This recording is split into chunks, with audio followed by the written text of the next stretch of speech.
I see a lot of haters of Dolly. Especially in Nagpur, I feel people don't like him. Some people hate him, seemingly no reason. There's nothing to hate. Jealousy has to be, how can this guy who's a tea seller suddenly be earning more money than me? People are saying that he's fake, he's not going to Dubai, he's wearing all fake gold. Is it right? You are the one behind the franchisee model of Dolly Chaiwala as a brand. Correct. Oh.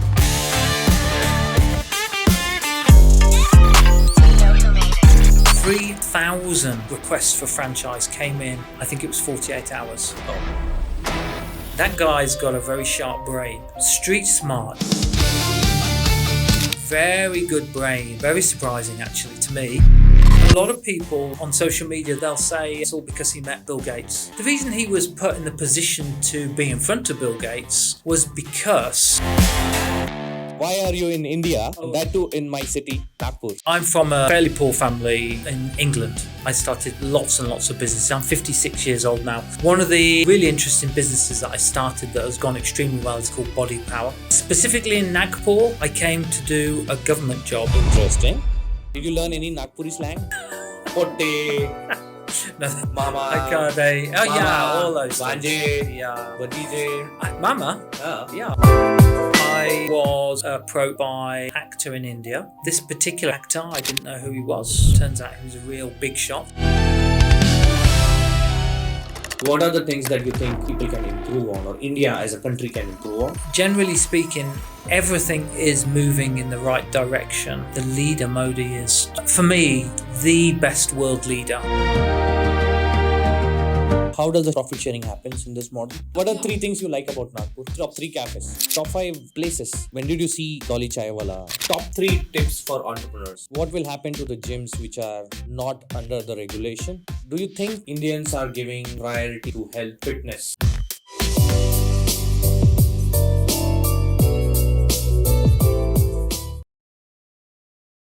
Hi Nick. Hello. Welcome to Sagar, Khapre, Are Bapre. And I want you to say that. You're testing me right from the start. Yeah, try that. When I can read it off the board. Sagar, Khapre, Are Bapre. Papre. Okay, I know it's a little tongue twister, but it's similar to when we say in English, oh my lord, oh my god. Yeah, just I the need to same. start saying it. But I have to practice it a lot. Actually, I'm terrible at languages. It's terrible. So tell us more about you. Like start from start. Yeah, why are you in India? Oh. That too in my city, Nagpur. Okay, well, I'll start from the beginning. I mean, I'm from a fairly poor family in England. I'm what I'd classically be referred to as a serial entrepreneur. So I started lots and lots of businesses. I'm 56 years old now and started my first business more than 40 years ago. So I've done lots. And one of the really interesting businesses that I started that has gone extremely well is called Body Power. And I came here originally because of that. So that's why I'm in India. Specifically in Nagpur, I came to do a government job as Joint Commissioner of the Fitness Industry's regulatory body. Interesting. Yeah. I mean, I was fascinated myself when I got approached. I thought, wow. Who approached you? One of the politicians approached me. Okay. Yeah. And From said, Nagpur? From Nagpur, yeah. Somebody that I've known We for a can long take time. names, that's not a problem. Yeah, Abhijit Gawande. Abhijit Gawande. Yeah, Okay. so I've known him for a long time. Uh-huh. And in fact, he was one of the original Body Power ambassadors.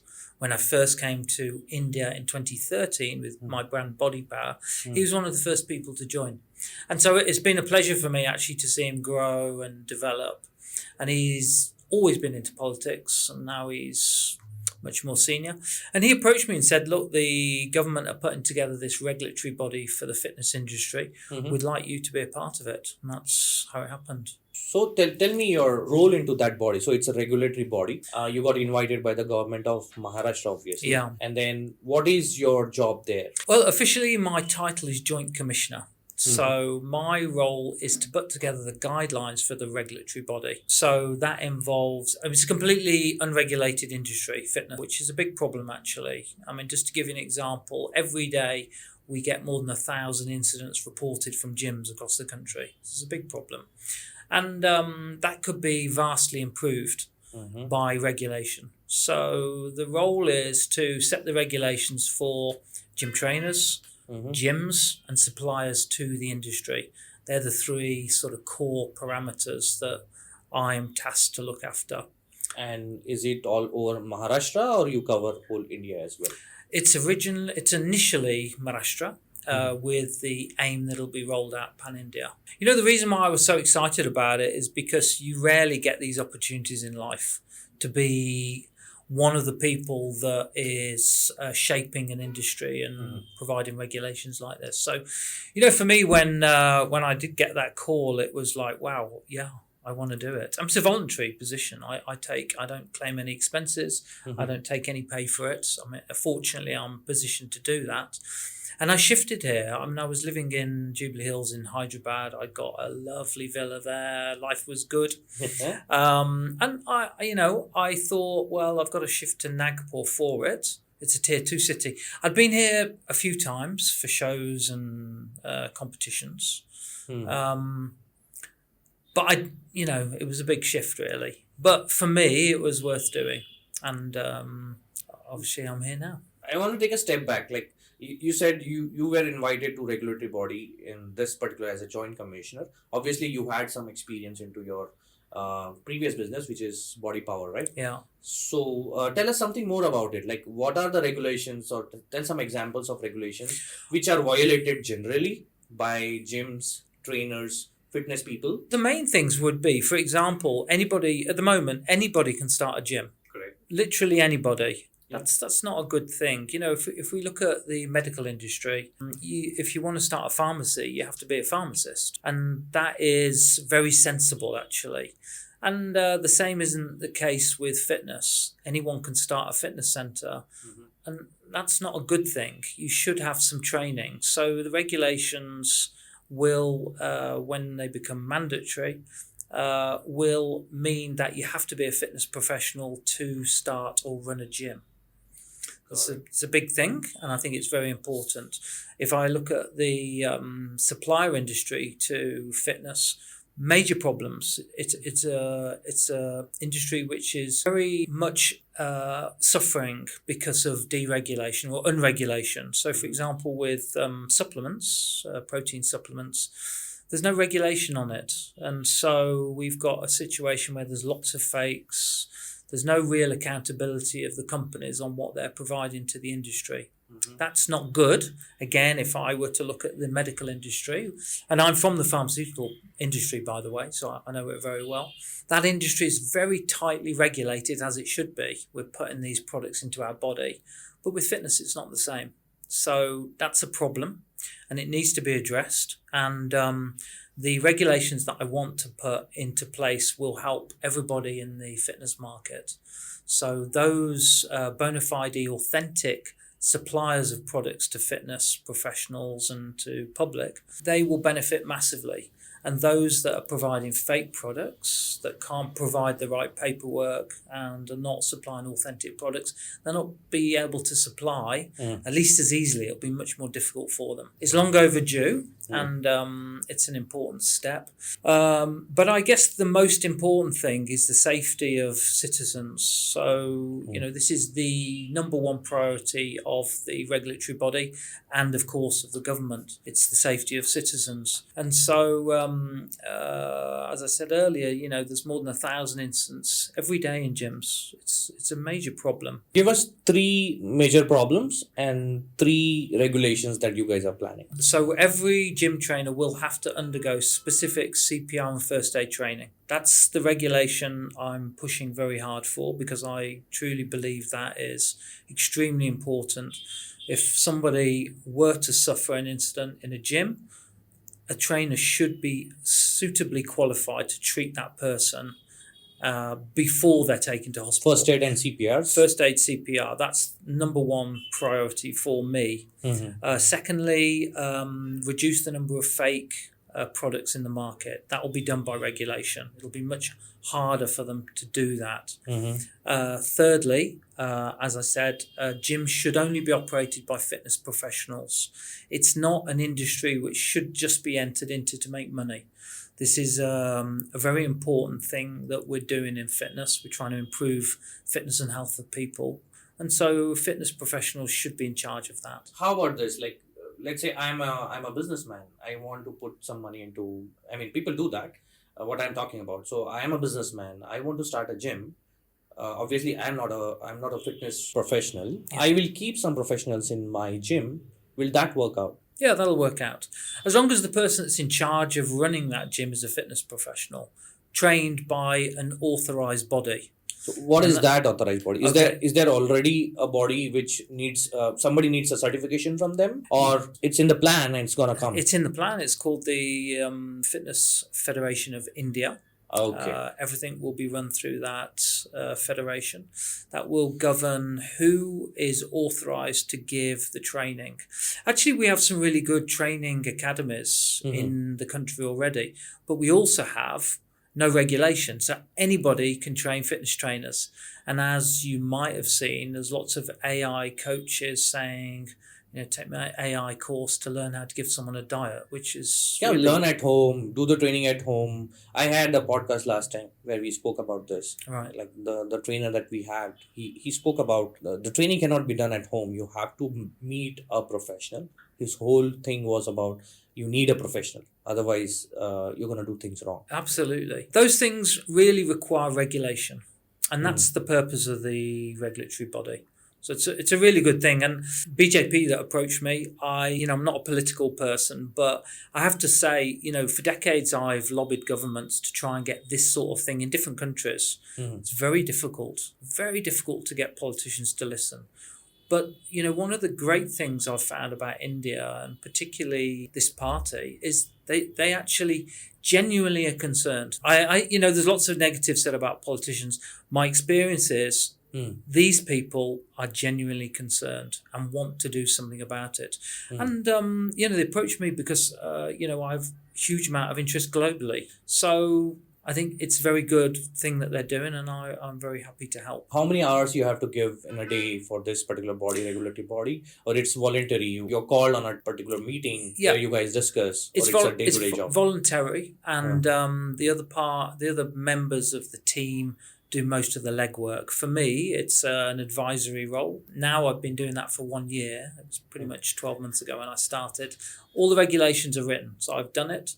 And now the process is underway. It'll take however long it takes to get passed and put in and made mandatory. What will happen to the gyms which are not under the regulation? Is there a plan to regularize them by giving trainings, putting them under certifications, training their trainers? Is there a plan? Because I'm pretty sure there might be so many gyms. Obviously, people are running business on that. Their daily wages are on that. People are running businesses through gym. There are a lot of people employed there. So as soon as you put out this regulation, there's going to be a problem. So do you think there is a plan to regularize certain gyms if they are not regulated? Yeah, I mean, you've hit on a very important point, and that is actually how do you do it? It's all very well writing the regulations, but actually physically putting it into practice is a different thing altogether. Logistically, this is a very difficult task. Actually, we don't know how many trainers there are. We don't know how many gyms there are. We have a rough idea, but we don't really know. Best guess for me is there's 500,000 trainers in India, but we don't know. And that's a problem as well, because we can't get messages to them properly like we should be able to. Coming to your question, there is a certification that has been written. There will be a very nominal charge. At the moment, I've proposed 99 rupees to do it, which is obviously affordable for everybody. And this will mean that there's certain test questions, certain training that those trainers have to do in order to take that regulation, that certification. So, the approach that I've got is we have to start actually at a very low bar. Because if we don't, then many people are relying on this industry for their own income. Correct. And the last thing I want to do is put people out of jobs. I'm keeping the bar very low initially. It'll be a long, slow process to gradually raise that bar and the standards. We can't do it overnight. And I think that's the fairest and most productive way to do it. But yeah, logistically, it's really difficult. Got it. And I have kind of battled with whether or not we can do it all online. But of course, with online certification, there is a lot of scope to cheat. So, I'm trying to get to a place where we have enough resource to be able to handle all of this training offline. And I think it's possible, but like I said, it'll take time. By the way, how many people are there in your team? I mean, this team. Are there any known people who are working in it? Any minister who is working with you? There's 10 people on the regulatory board. Why were you chosen for this? Why did they choose you? You'd have to ask them that. But I mean, I've been in the industry a long time. I mean you might have asked that question. Why me? I didn't. In ask other that words, question. I would say, in other words, why a foreigner? Well, I'm a foreigner, but do you know what? Nowadays, I consider myself half Indian. I mean, honestly, I do. I spend as long here as anywhere else. I have travelled extensively in India. Most of my friends are Indian. My business is now majority in India. I love the country and I feel part of it. So I don't really feel I've got white skin. That's about it, and I know that my Hindi is not good enough, but seriously, I've been in the industry a long time, and I think if you ask people, they'll say that I'm very open to helping people. I'm somebody I like to give, particularly now that I'm at my age and I've got my experience.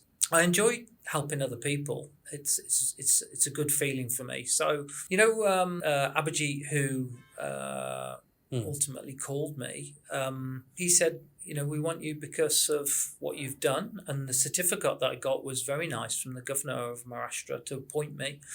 And it specifically says there that the appointment's made because of the contribution to global fitness and health that I've made over the last few decades. Nice. So it was really nice to get it. I'm very proud of that. And like I said earlier, it's a role which I could only dream about doing. Most people will never get this opportunity. So for me, it's a good move from the government, I can say, because they're involving global talent like you, like who has a global experience into this industry, which brings a different perspective. And I always feel whenever people are there who have a different perspective towards a problem or brings a different experience on the table, that's gonna help. And obviously, this is gonna help this regulation body for sure.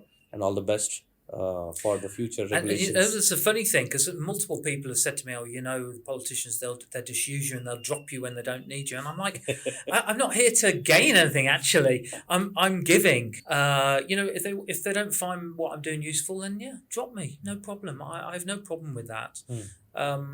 I think they genuinely want to use people that can benefit them. So why not? Yeah, I'm happy to do it. Your journey towards Nagpur. Tell us why whole of India you are in Nagpur right now. I'm in Nagpur for the regulatory body because the ministry is based here. There's 3 very important ministers based out of Nagpur. And so it was suggested to me that it would be very good for me to shift to Nagpur to get the job done faster. So I did that. I shifted here. I found a really nice flat in Civil Lines, beautiful area. And, I've been here for a year.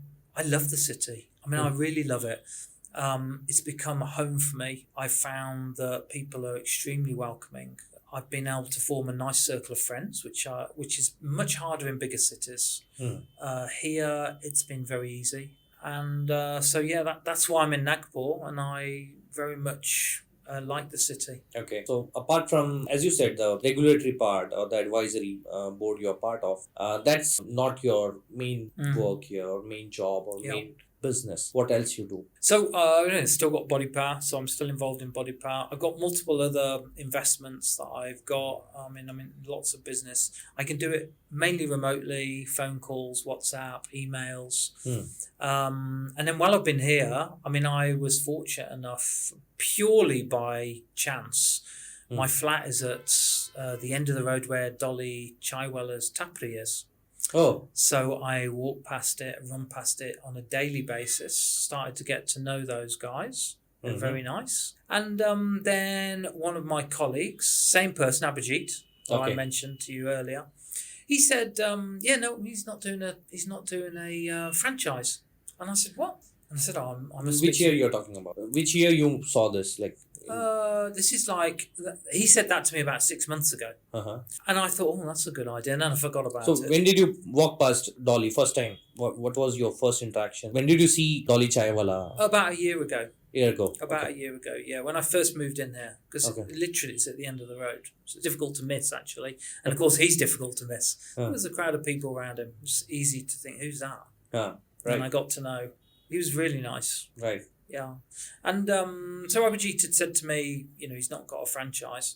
So I thought, right, I'll go and ask him. I mean, I have multiple franchise businesses. I've got a restaurant one, I've got a cafe one, I've got a gym one, I've got a supplement one. So I'm not new to the franchise business. So I thought, right, this guy's got 5 million followers on Instagram. He's got 2 point something million on YouTube. He's got millions on Facebook. And everybody seems to know him. Like, it doesn't matter where I am in India, everyone knows Dolly Chaiwala. They haven't all got positive things to say about it, but everyone knows him. So for me, it was like, wow, this could be a really good opportunity. He's a tea seller without a tea shop. I'm going to go and ask him. So I went and asked him. He speaks no English at all. Brothers there, none of them speak any English either. So I used my assistant to translate, and I'll cut a long story short, but basically I bought the rights. I did a partnership with him, the rights to his franchise and his merchandising. I've made an investment there. Since then, things went really crazy. Oh, so you mean you are the person behind Dolly Chaiwala? Whenever I'm seeing a franchisee happening, I saw some advertisements where Dolly Chaiwala was doing franchisee. He was selling the franchisee and all. So it all started with you. Yeah. You are the one behind the franchisee model of Dolly Chaiwala as a brand. Correct. Oh, that's surprising. Yeah. Okay. Yeah. Dolly, by the way, is a fascinating character. I'll tell you a quick story because it's very easy to think that somebody working behind a tea stall is not very bright. Okay, but let me tell you, that guy's got a very sharp brain. And one story, so he was at my flat and he said, do you want a game of chess? Okay. Well, I'm a good chess player. I mean, I'll not make any bones about it. I used to be a very, very good champion chess player in the UK a long time ago, but still, I know how to play. I don't play very often, but I'm a good standard. And I thought, fine, let's play. This won't take long. Well, that was a big mistake. So he started to play and I thought, he knows how to play. And an hour later, I lost that game of chess. The first time I've lost in years. And it was a real reminder for me, don't stereotype people because people will always surprise you.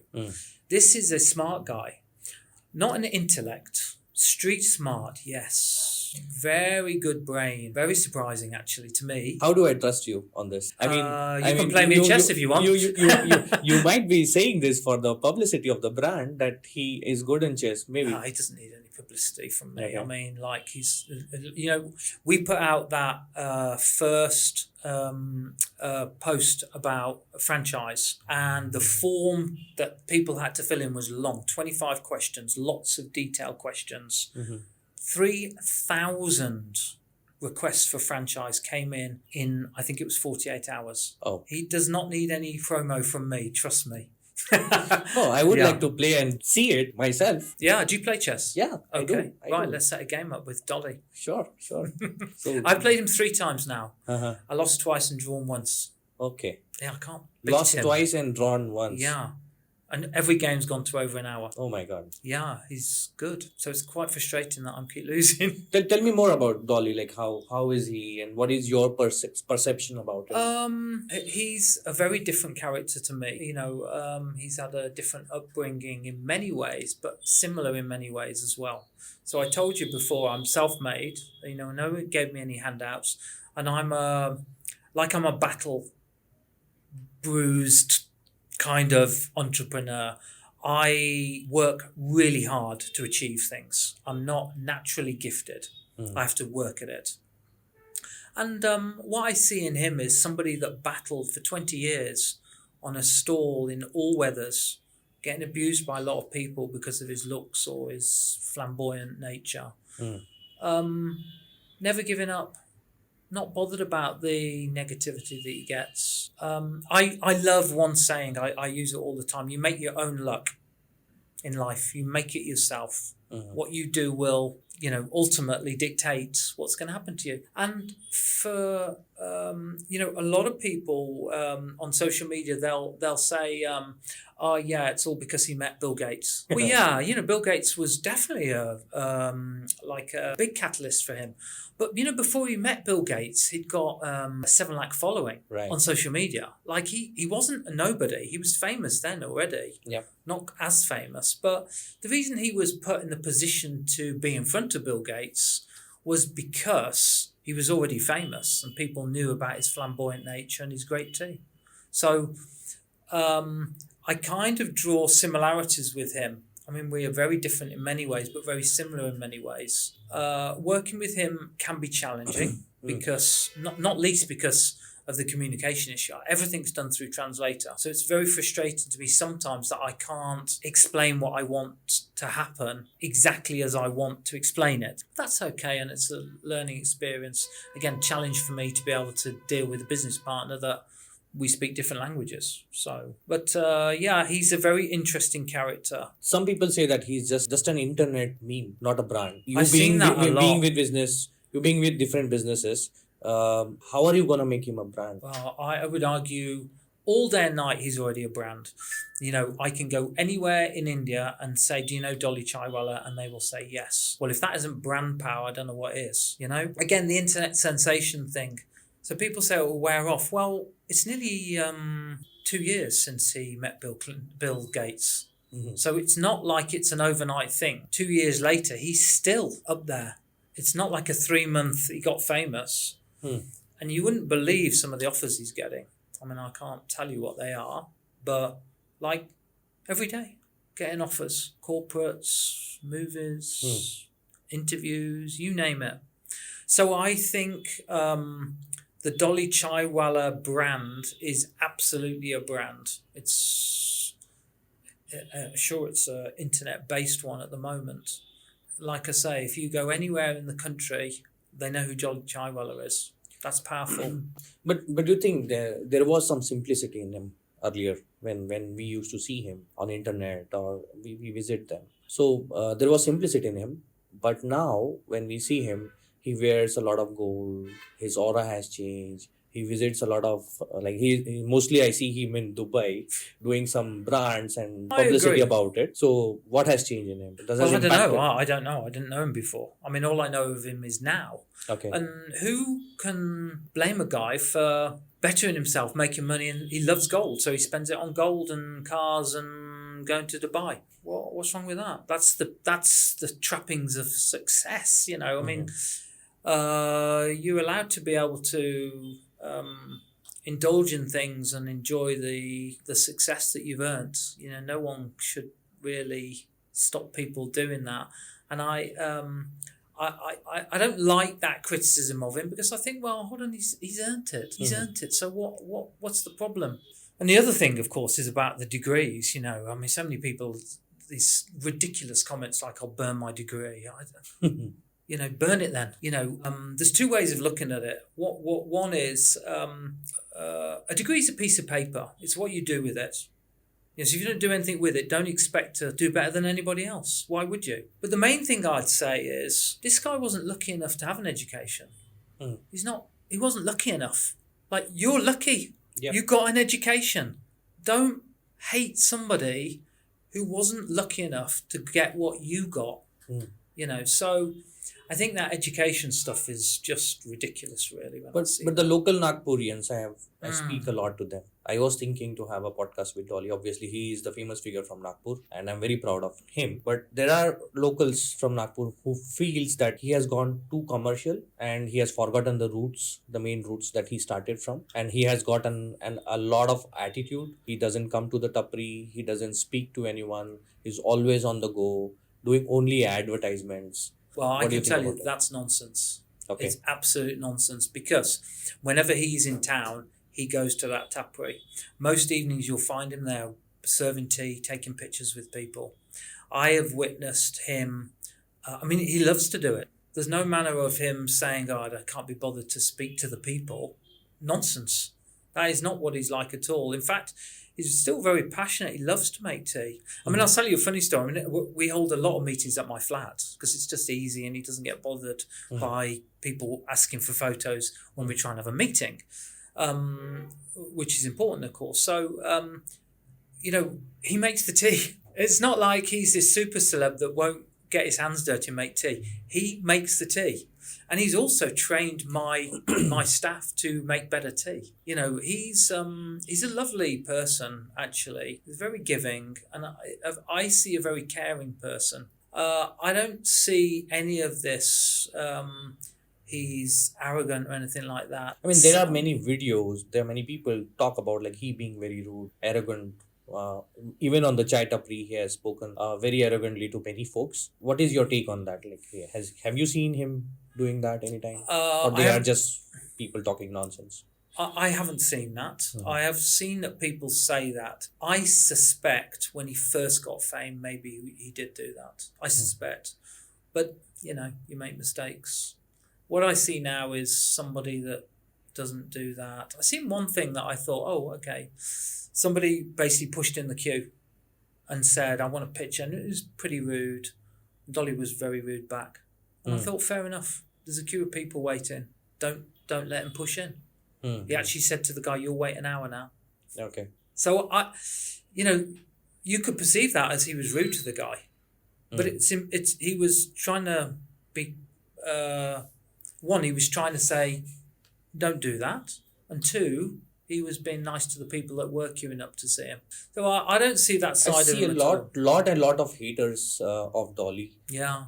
I'm not sure why. I researched a little bit about it, but it's all about, especially in Nagpur, I feel people don't like him. There's definitely a split. There's a split. Some people love him and are proud of him. Some people hate him for seemingly no reason at all. There's nothing to hate. Jealousy has to be the answer to it. How can this guy who's a tea seller suddenly be earning more money than me? That's, I think, is it. Because I can't think of anything else. Actually, outside of Nagpur, it's not like that. People generally love him outside of Nagpur. Yeah. It's a sad thing with Nagpur. That is surprising. From this same city, people don't like him a lot, but he gets a lot of love and fame from other cities. Yeah. And Why so? He's still Nagpur through and loves it and always wants to come back and does always want to be at the tapri. Loves it. I am one of the person who is very proud of him because he is the person who is, there are many people, like I can say 4 names, Mr. Narendra Fadnavis, Mr. Nitin Gadkari, Mr.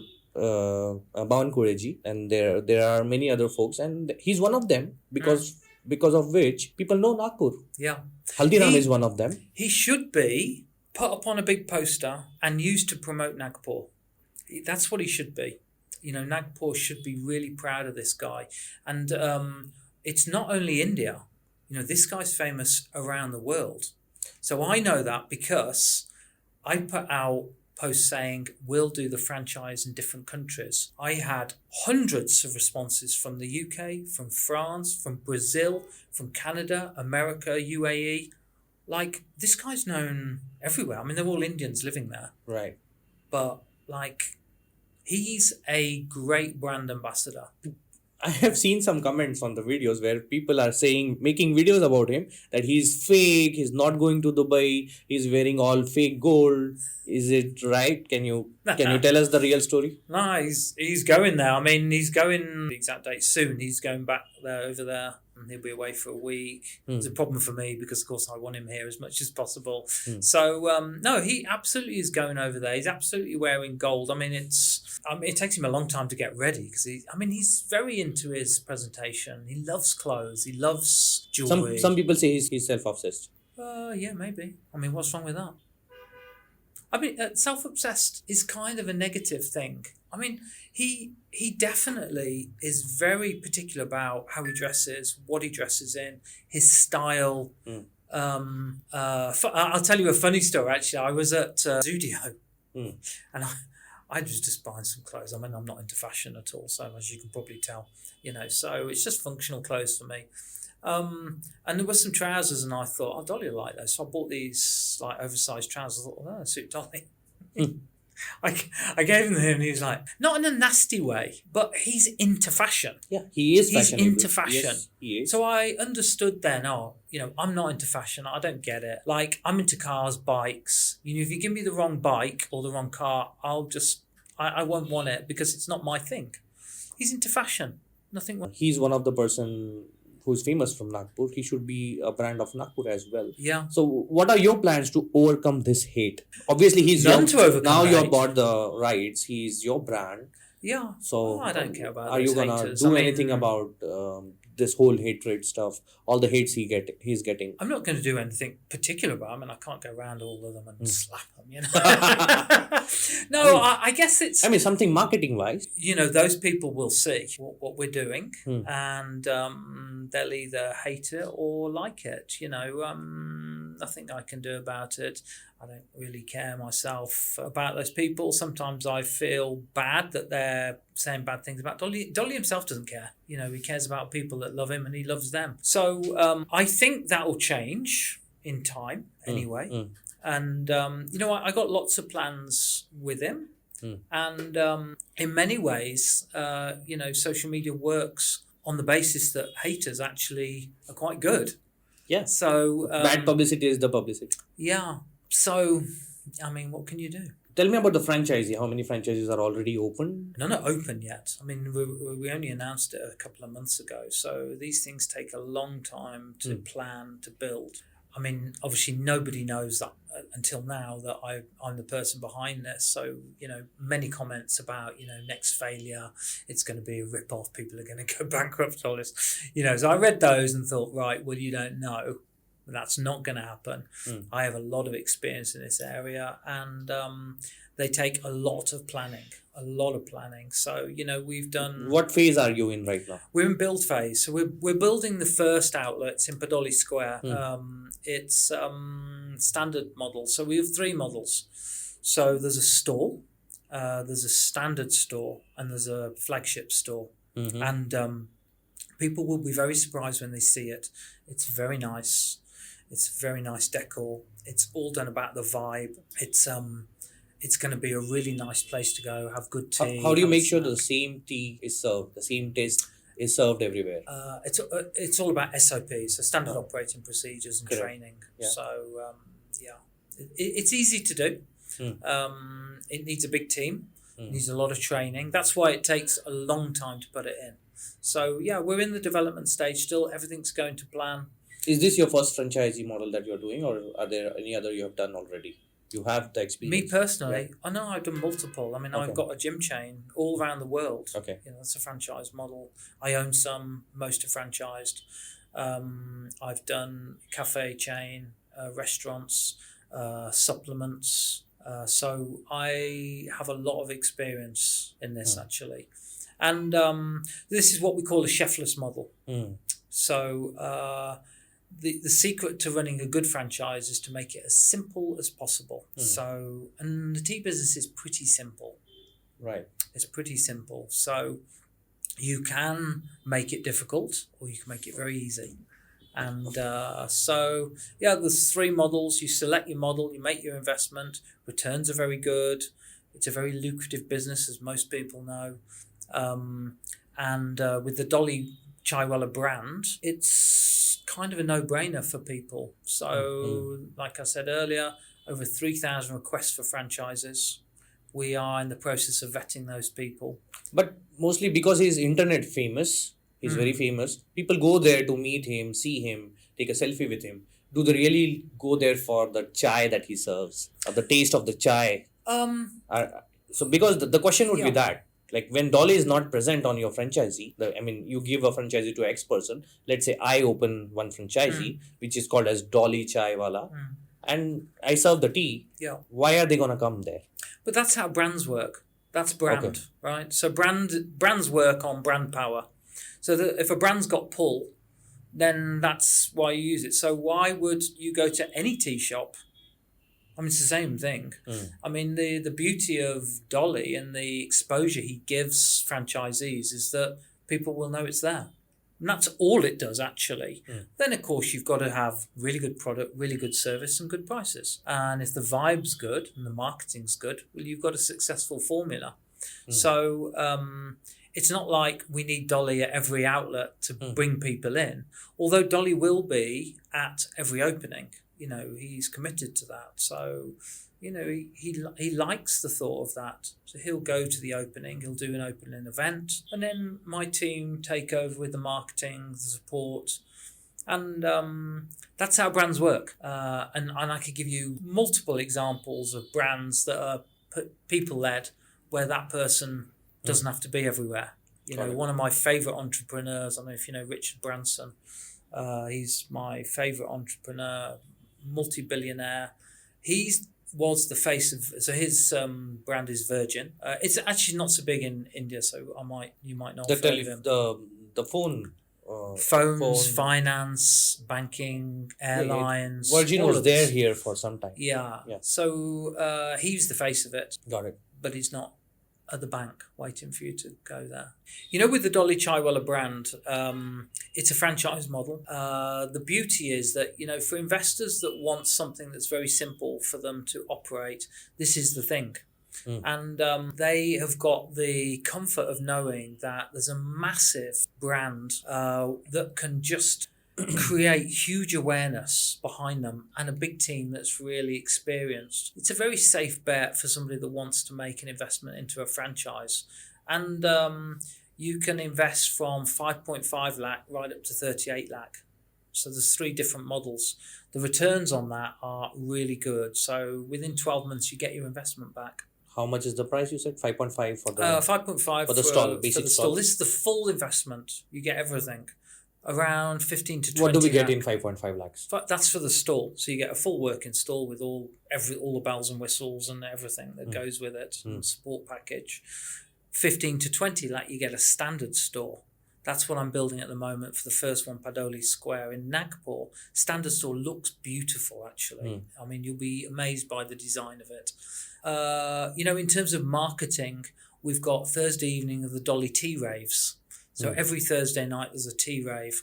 Then we've got various different groups and activities going on, because the one thing with any franchise business is you really want a team that know how to market. Well, I would consider myself extremely good and extremely strong in marketing, having built multiple global brands. And Dolly is another one of those. But the beauty for me is he's already massive, you know, more than 7 million followers. Every post seems to go viral. So it's crazy how much publicity he can generate. He'll be at every opening, and press are literally lapping up everything that we do. So it's an easy decision for somebody that wants to make an investment in a business. So, how does the profit sharing happens in this model? so what we do is we take a one-off franchise fee. That's kind of sets everything up and provides for all the marketing support. We don't take anything else, but we do take a royalty, 7%. It's kind of mid-range level. That's our incentive to continually work with you as a franchisee to make sure the sales are maximum. Because the 7% of the sale? 7% of the sale, comes to us. Or 7% of the profit? 7% of the sale. Okay. Yeah, it's standard, actually. Okay. In the market, it's standard. Well, some offer less, some offer more, some ask for more. But actually, if you're a franchise investor... How do you track that? It's all done on a POS system. So a point of sale, it's all monitored electronically. The CCTV monitors, my team monitor everything to make sure that the SOPs are being followed, the recipes are being followed. All of those things are being done. Of course, you want a deal with your franchise where you pay royalty. So this is a big misconception. If you go for a franchise without any royalty payment, guess what? They got no incentive to help you. But if you've got a deal where there's a royalty and the master franchise earns off what you sell, that's much better. Because that master franchise is incentivized always to do the best for you. So I want to sell as much as possible from every franchise store because the master franchise makes more money. Right. So I think that's Very important for anyone looking for a franchise investment. Top 3 tips for entrepreneurs. Top 3 things they should do. Top 3 things or mistakes they shouldn't do. Okay, well, the top 3 things. One is do it now. I mean, that's one of the things you'll hear about tomorrow. Do it now, because so many people just, they sort of spin their wheels. Yeah. Like they don't actually do it. Well, an entrepreneur gets the job done. So do it now. That's the first thing, right? The second thing is go with your gut feel. Mm-hmm. Because you can spend a lot of time researching things, but if you really believe it, it's amazing what you can achieve. Mm. And the third thing is be more productive, because my biggest pet hate when people are asking me for advice, I'm like, I'll meet you at 8 a.m. Or can we meet at 11? I'm like, no, we can't. I'll meet you at 8. And then not interested. So people don't understand. Like if I take myself, I'm nothing special. I said to you earlier, I'm not the most intelligent person. I have to work hard at it. I have always taken the approach that I can outwork anybody. I will squeeze the max out of every single day. Mm-hmm. I want to go to sleep absolutely shattered. Because if I'm not, I haven't had a good day. So I always say to entrepreneurs, be more productive, because you'd be amazed what you can do. One of the kind of life lessons for me is when you've had a child. Before you've had have you got any kids? Yeah. So you might understand this more better than people without kids. But when you've not got kids, you think you're busy. Yeah. Until you have a child. Then it's a different thing. You understand then. You have a lot more time than you thought. You can achieve a lot more. So this was a thing for me, and I would say I'm a very hard-working person. That's why I'm successful. There's nothing special about me. I made my own luck, and that's what you have to do if you want to achieve big things. Make your own luck. Right. That's top 3 things that they should do. Yeah, that was 4. What are the 3 mistakes they should not do? And you from your experience, what are the 3 basic mistakes they do all the time and they should not do? First thing that I see people do all the time is give their amazing idea out freely to people, and that is a very naive thing to do. So I have been at the they want to vet it with friends, right? Hey, I have this idea. What do you think about it? The world's not a fair place. So I've done it myself. I've told people ideas, and those ideas have gone and got stolen. Actually, you have to be very careful. So you have to take care who you're speaking to. That's the first thing, because you can lose an idea very quickly to somebody else. The second thing is don't listen to family. Because family have different ideas in mind. Family and friends, actually. So most people do research with family and friends. Bad idea. Yeah, so actually, if you want to do proper research, don't ask family and friends. They're going to tell you what you want to hear. Right. So it's a bad idea. You have to ask non-friends, people that don't know you. Do the hard work and get out there and ask. And another thing that is a problem now, I mean, I love AI. I love it. It's just life-changing. Yeah. But for young people, they're being brought up with it and they're relying on it too much. When it comes to ChatGPT and other AI, Gemini and things like that, don't just stick a query into it and then read it and think, wow, yeah, that's the idea, that's it. Because actually it's not good enough yet. You can really go wrong with that. So make sure you understand it.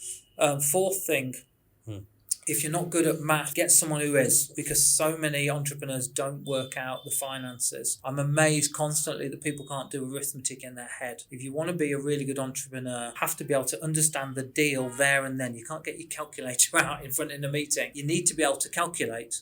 I mean, I'm not saying you need to be like a maths genius, but at least be able to understand margins, cash flow, profits, losses, because people will oversell to you all the time. You've got to understand the basics of finance. And if you don't understand it, learn it. And it's hard for people to learn it. But if you want to be successful, you need to. Yeah. Fifth thing, work with integrity, because there are many businesses you can run which are illicit, illegal, unscrupulous, take advantage of people. There are many businesses you can make a lot of money out of it. And from my background in the fitness industry, I could have done this a lot. In the exhibition industry, I could have done cigarettes. I could have done all sorts of illicit stuff. We'll only work with integrity, because for me, it's much more important than money. And I guess this is sort of combined with a sixth point. Money's not so important. It's hard to explain that to people that haven't, money for them is very important, right? But understand there are certain things that are more important, and don't mix it up. Your health, your fitness. Without that, you are Nothing.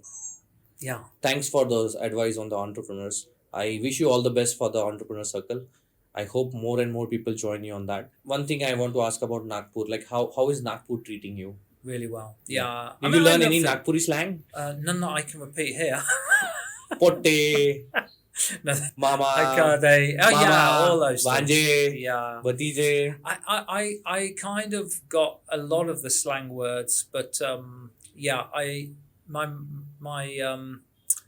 language skills are not very good, so I'll just embarrass myself. Tell us some words that you learned. I can't. In They're Nagpur. too rude, because every time my guys just teach me rude words. Not rude words, like I the don't slang. know Any slang. Mama.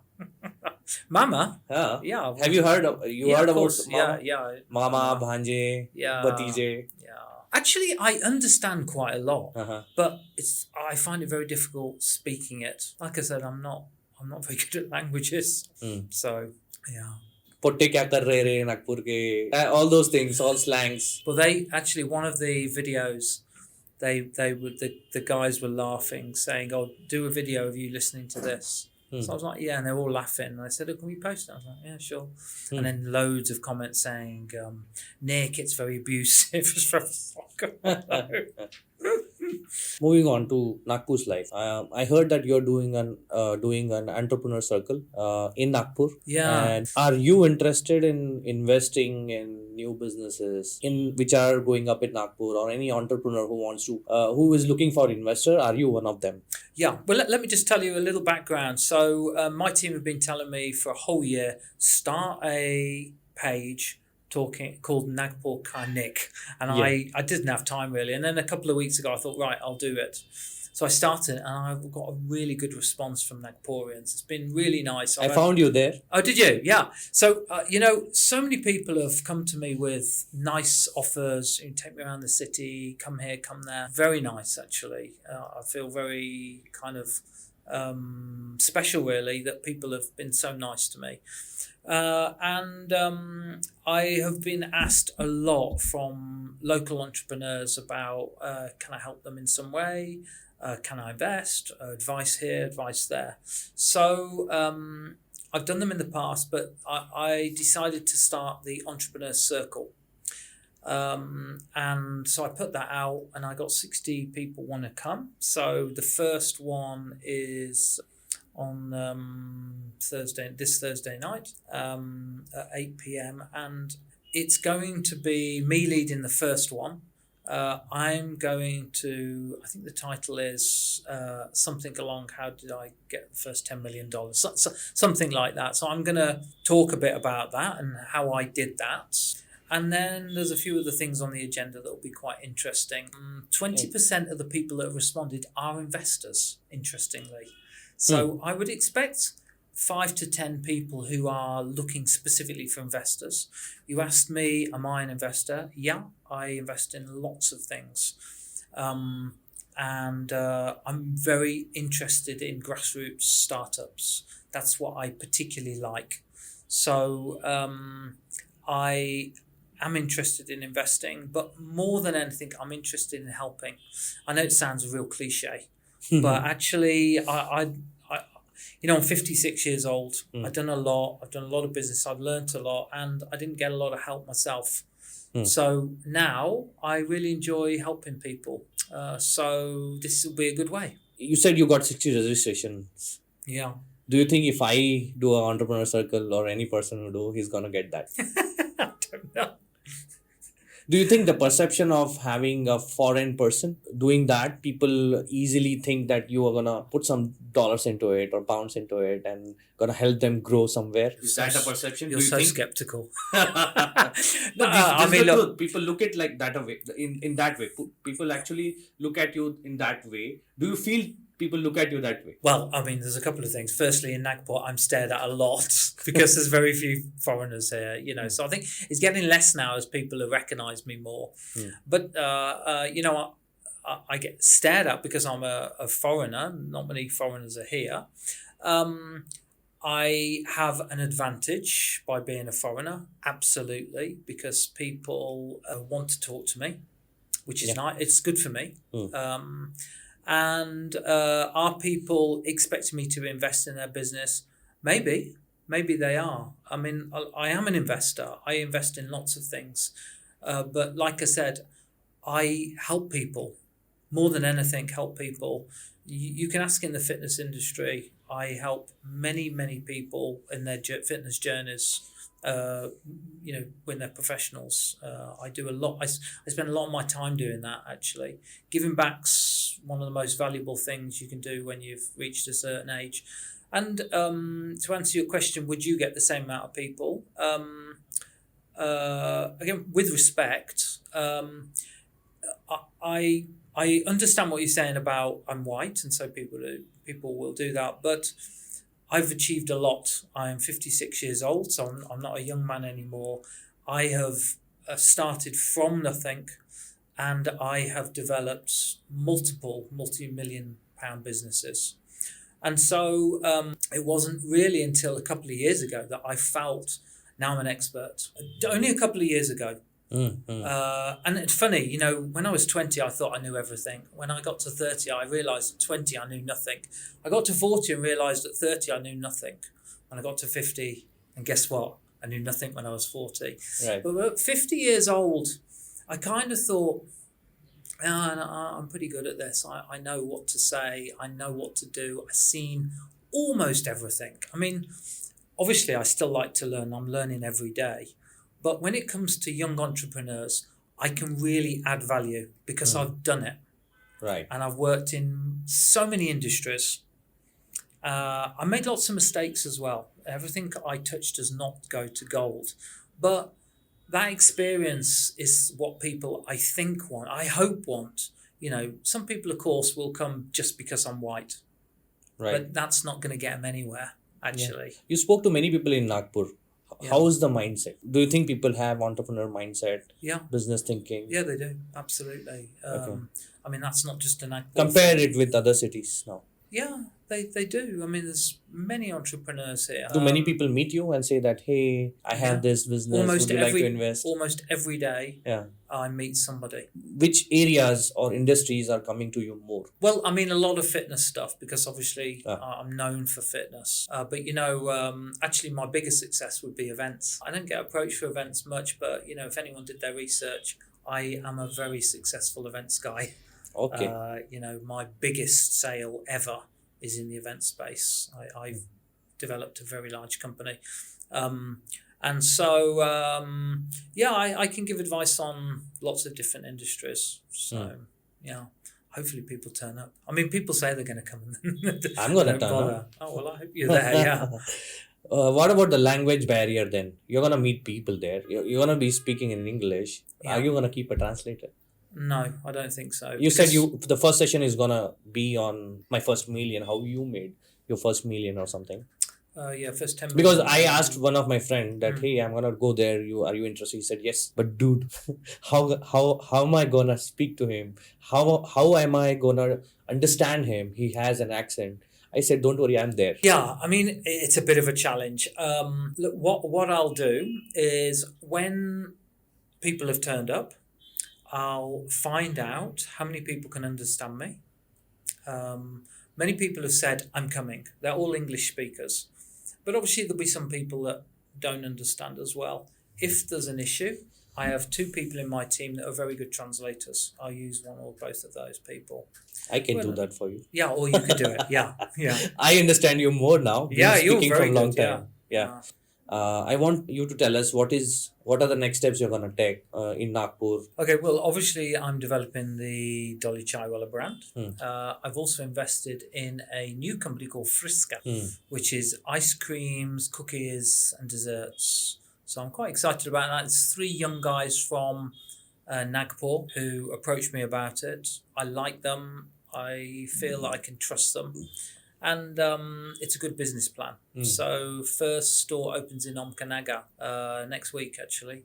So it's and then there's an expansion plan for that, and then of course the Entrepreneur Circle. I will expand that. We'll see how the first meeting goes. We'll take it from there. So yeah, there's a lot going on, and some gym projects as well. I'm getting involved in.